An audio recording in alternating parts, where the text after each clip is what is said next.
কোটা সংস্কার আন্দোলনকে কেন্দ্র করে চলমান অস্থিরতার মধ্যে ২৫ জুলাই পর্যন্ত এইচএসসির সব পরীক্ষা স্থগিত করা হয়েছে।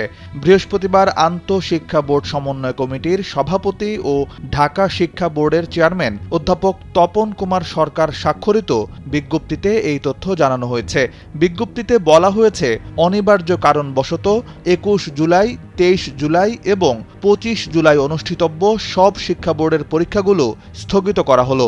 স্থগিত হওয়া পরীক্ষার পরিবর্তিত সময়সূচি বিজ্ঞপ্তির মাধ্যমে পরবর্তীতে জানিয়ে দেওয়া হবে।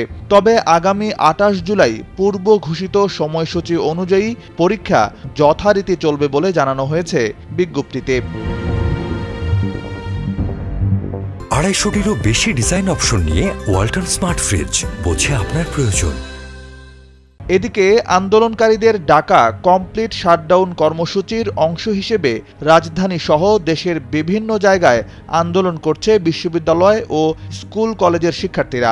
রাজধানীর মিরপুর ১০ নম্বর, শনিরাখড়া, কাজলা ও যাত্রাবাড়ি, মেরুলবাড্ডা সহ আরও কিছু জায়গায় সংঘর্ষের ঘটনা ঘটেছে। আবার কোথাও কোথাও আন্দোলনরত শিক্ষার্থীদের সঙ্গে সংঘর্ষ এখনও চলছে বলে জানা গেছে।